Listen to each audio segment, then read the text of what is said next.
So it's all to play for still. I think so. Do you want to bet against us?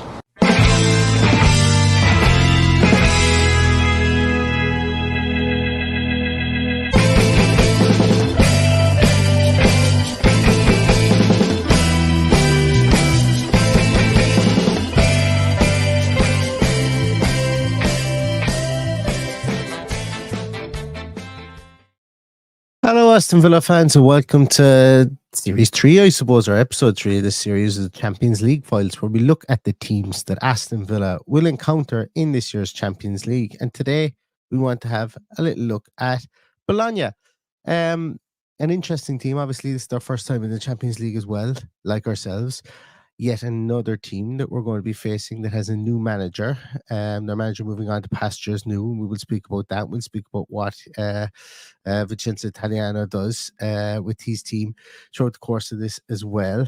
But also, what we'll do is we look at the makeup of the team as we have done previously. We look at, I suppose, a history into Bologna and also some of the transfers that they've made. It's a game that I think that's a lot of people are speaking about for different reasons. I suppose one of them being it's one of the games that's been discussed at with regards to pricing for Champions League tickets. But Bologna will be a formidable foe. They're going to be well coached. They finished in 5th in the league last year. And we're going to need to be on our A game to beat them, just like we will need to be on our A game to beat any team that comes to Villa Park or that we go to play this season as well. And I do apologize, there's something mad going on here. While this is a pre-recorded podcast, I'm probably not going to edit this out, just so we have the authentic feel of me foostering and fumbling around trying to fix something in the background, because there's a big red thing flashing on my screen here going internet connection low. So hopefully that's not the case. Anyway, we'll keep going until we can't. So let's take a little look at Bologna. So they're founded on the 3rd of October 1909, as you can see within their crest as well, BFC 1909. The stadium is the Stadio Renato Dall'Ara, is my best pronunciation that I could possibly do. Head coach, as I said, is Vincenzo Italiano, a storied coach in Italy, and somebody that has kind of an interesting background as well. In 23-24, they finished 5th in Serie A under Thiago Motta, who left the club to join Juventus during the summer as well. And their top scorer is somebody that we now see in the Premier League, and that is Joshua Zirkzee. So taking a look at their manager, Vincenzo Italiano, he was born in Germany, but played the majority of his career in Italy. Retired in 2014 and entered management in 2016 at the lower levels, working his way up to achieving promotion in his first year with Spezia in 2019-20. He kept them in the league the following year as well. And then from there, he moved on to Fiorentina, where he had lots of success with Fiorentina, getting them into Europe and getting them to 2 Conference League finals. And that is what tempted Bologna to, I suppose, pull the trigger and to want to sign or to want to get Vincenzo Italiano to come in to replace Thiago Motta. So I suppose really when we're discussing anything to do with Italiano, it's going to be under the guise of, I suppose, what he really did at Fiorentina. Loves to work within the build-up phase. His build-up is quite patient. He's an interesting approach there. They kind of use this interesting kind of, it's like a 4-2 shape, positions the centre backs wide, and then gets midfield to come into almost a low block, so they have lots of options to play around in triangles as well, which is interesting. So he normally sets up in a 4-3 with this Bologna team in the games he's played so far. He's set up with a 4-2-3-1 or else a 4-3-3, predominantly being in a 4-3-3, which we don't tend to see an awful lot in football at the moment. Now obviously 4-3-3s turn into 4-5-1s, and they obviously out of possession they turn into 4-1-4-1s, like we saw Vincent Kompany play for at times for Bayern Munich so far. So I suppose 4-3-3 by its very nature is very adaptable and very moldable, but we don't see it as much in football as it is. yeah, so he's a really interesting manager, and he's got some really interesting traits as well. Likes to work with the, and I call them double pivots because even playing in a tree, he likes to favor, I suppose, the workload to one or to two specific players in midfield, and it seems to be that he favors two guys called one guy called Remo Fuller, who we will know played with Nottingham Forest and has signed up Bologna this off season, and to Moro as well, one of the guys that he inherited within the squad too. But we'll take a look at some of their dealings here, and we'll discuss more. So Bologna's traits, as I say, they set up in a 4-2-3-1 sometimes, but mostly predominantly so far since he's come into Bologna, and albeit it is a limited sample set, it's been a 4-3-3, but a very adaptable 4-3-3 as well.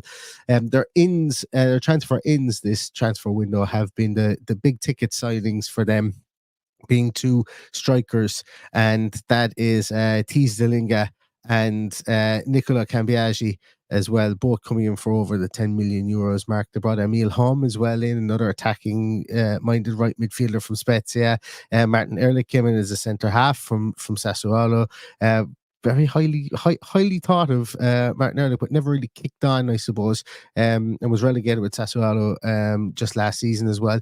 As I mentioned, Remo Fuller from Nottingham Forest came into to the club, and they brought in Jorge Dominguez as well, and some other players that we can see here. They brought in on loan, and they brought in free transfers. And obviously, we know that Samuel Liding Jr. is in there on a loan transfer, but there's two other very, very interesting people at the bottom of the list there. And Juan Miranda from Real Betis, lots of clubs wanted to sign him. Very talented Spanish left back, and it was a bit of a coup for Bologna to get him in there on a free transfer, and a really good signing for them. As I say, Samuel Liding Jr. will be in there as well, and also Tommaso Pobega from AC Milan on loan. A really good midfielder, can play both directions, either in a 6 or in an 8 position, or even into a 10 position as well.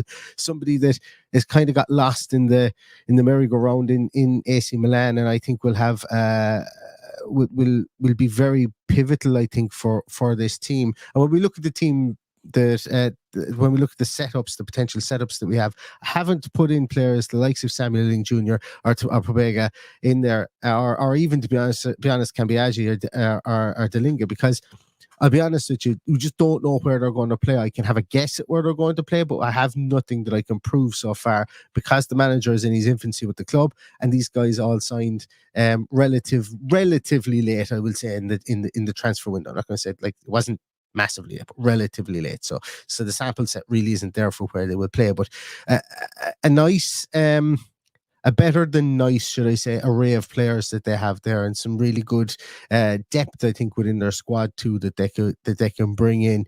And it's just something with Italiano. He's got a kind of an Unai Emery kind of aura about him. In fact, in the way that he likes to work with certain players and certain player types and certain players with certain idiosyncrasies, and he fits things in around them as well. So it's really interesting to see what he will do with this group of players, specifically Delinga, who came in from Toulouse, highly vaulted. I did a piece on him thinking Aston Villa, like for 15 million euros, Aston Villa should have been considering that, because I think he would have been a very good either foil for Ollie Watkins, or else somebody to come on for the last 20 minutes, half an hour to play with him. And at 23 years of age, this guy has scored double-digit goals in Ligue 1, and I think he scored over 30 goals in the Eerste Divisie, the second division of Dutch football, when he was like 18 or 19. So this guy has talent, really good talent, and he is the man who came in to replace Joshua Zirkzee as well. And speaking about outgoings as well, the club, kind of like Young Boys of Bern, and kind of like some other teams that we will see coming up, they've sold players, but they've sold players, and they have invested. They've kind of held on to the money, if that makes sense, because they've been smart about who they're going to sign. It wasn't always going to be always wasn't going to be a case of going out and signing big ticket names and big ticket signings. As we know, Ricardo Calafiore is at Arsenal for 45 million euros. We mentioned Joshua Zirkzee at Manchester United, 42.5 million euros. Another attacker that we would all know from his time at Stoke as well, Marko Arnautovic, is gone to Inter. €8 million for a 35-year-old striker is just incredibly good business for Bologna, considering somebody who is, and look, he did score quite a few goals over the course of his career, but he's 35 years of age. An interesting one here as well. Somebody that will be known closer to the Midlands, I suppose, is Lewis Binks after signing from Bologna for Coventry as well. So some of you guys that may have family or friends that are Cov supporters will we'll probably be familiar with Lewis Binks and how and see how he progresses now that he's made a £2 million move to, or €2 million move to Coventry. So that is an interesting one, all right there. But yes, they've lost some big names in Calafiore, Joshua Zirkzee, Marko Arnautovic. But what they've done is they've been, I suppose, judicious with regards to what they wanted to spend their money on. They haven't blown the budget at all. Realistically speaking, they've probably only spent the bones of 2/3 of what Joshua Zirkzee was sold for. So they've banked a lot of money already. And I think Bologna have been smart in that aspect. Not so much from the fact that they've been smart not to sell, but not to spend big. They've been smart in the manager that they've got in, and they've been smart and they're utilizing this Champions League as a vessel, I suppose, to progress the club over the coming years with this injection of money, for the players that they've sold, on top of the money that they will get from the Champions League. Potentially, Bologna, I would say, would be looking to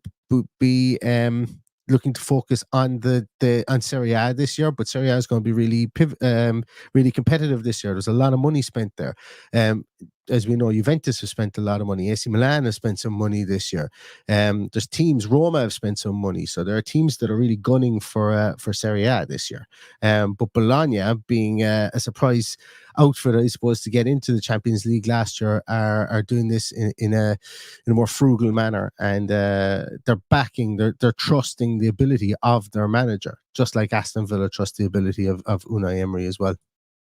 So let's take a little look at how they're going to set up. And once again, this is completely open to change. This is based on a small sample set with a brand new team manager. But what we would see there is the right back sets up there as Posh, Bukemba, Ehrlich, and Miranda. As I mentioned there previously, during their build-up phase, their full backs go wide. Their centre backs go wide. Somebody like a Rainbow Fuller will drop back in there to create a triangle, and Miranda, Posh will come up, and Morrow and so you'll see midfield here that they go sometimes with a two there in midfield, and Morrow and Fruler. They will almost stagger themselves there to create a kind of a 4-2 kind of a situation there, to create avenues for passing, to create triangles for passing as well. Which is always interesting to see.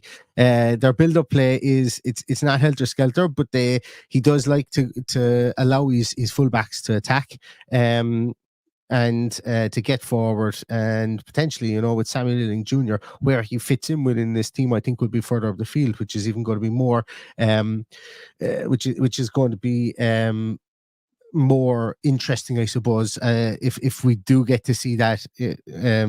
I suppose more so in Serie A over the course of the season as well. They create an awful lot of, they try to create diamond shapes in midfield. They try to create diamond shapes to try and get passing lanes, short passing lanes as well. Also with the diamond shape as well, it allows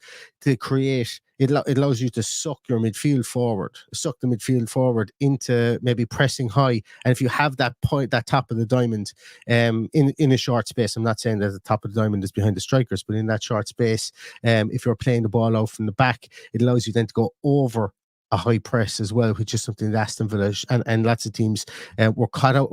Aston Villa would need to be aware of it, but lots of teams last year in the Conference League, you could see that they did this. I won't say they did it quite a lot, but they did it, and it was noticeable sometimes if they were able to kind of go over the top or go directly through the middle in that instance, because they would have that point of a pivot attack there as well, and that sometimes can end up being more, or it sometimes can end up being the guy whose name from Switzerland that I can't pronounce. I'm sure. as well can be in that position. So as I mentioned, they play a 4-2-3-1, or sometimes they play 4-3-3. More commonly, in the small sample set, I've seen them play 4-3-3 this season, or what looked like a 4-3-3. And what has happened is that Aisha has probably played more central. He's probably played a small bit further forward than Morrow and Fruler, and they've kind of dropped back, with Aisha being a kind of more of a point of a diamond in that instance there. Up top so far this season, they've got Riccardo Orsolini in there as well, young striker. Castro has played more central, and then they've got Ndai, I think he's Senegalese, very, very fast player on that left-hand side as well. Now, here's where it gets interesting. I put in here what I can prove, what they've played so far this season. But as I've mentioned, I've left out guys like Emil Hom, I've left out Tieslinga, I've left out Samuel Ealing Jr. I've left out Pobega. I've left out who else? There was somebody else there as well. The other guy. Let me just go back here and just figure out. Yes, Cambiaghi. I've left him out as well. They're another big signing. So while they have these guys here already at the club, they have people that they can bring in those instances as well and change up this formation. So what I've seen so far has been 4-3-3. I expect them probably to go back to the 4-2-3-1. I expect them to go back to that with Tieslinga up top, maybe Castro playing off of him, Orsolini one side, and Dye and Hom maybe playing, Orsolini and Hom maybe interchanging that right hand side, and Dye on the left hand side, interchanging with Samuel Ealing Jr. So they have horses they can bring off the bench in that instance there. Cambiaghi probably being the person that could slot in there in that Castro role, behind Tieslinga as well in that second striker. And then in midfield, if we go back here once again, I mentioned they've got Fruler, I mentioned they've got Morrow, but they also have Pobega in there also. They could jump in there and could occupy any of those three positions, or even in a push could occupy the position behind the striker as well. So they're going to be tactically fluid, is what I'm expecting from Bologna. I'm expecting them to be well coached from Vincenzo Italiano, and as I said, the sample set is small at the moment, so giving definitives or definites regards to how they'll set up is probably not something I'm comfortable in doing at the moment. But come the day that we do play them, or come the week that we do play them, we'll have more information on how they do set up, integrating their new signings as well, and how I suppose how they're progressing within the league, what their form is like in the league as well. So that's just a small bit of an introduction to Bologna, who they are, what they are, who they have, and as I say, we'll know more about them in their setup when it comes to crunch time when we do play them. But hope you enjoyed this. Again, it's a really short one, and we will be back tomorrow with Monaco. So we're doing tomorrow, and then we're going to take a small bit of a break, and then we're going to do the final four teams then towards the end of next week as well, because we've got a small matter of Everton to play this weekend, and we got to get into the business of Everton. But hope you enjoyed this. If you did, give it a thumbs up. If you do like the channel, give us a like. We've had a ton of new subscribers recently, and it costs you nothing to subscribe. We've broken the 8,000 mark, I think someone told me recently. So thank you so much to everybody who follows and gives this podcast your time during the day. We can never give you back the time that you give us, so we do hope that you get something from this. And yeah, as I said, that is Bologna, and we will face them in the Champions League. But that's going to do it for today, and as always, stay safe, stay healthy, and all that's left to say is up the Villa.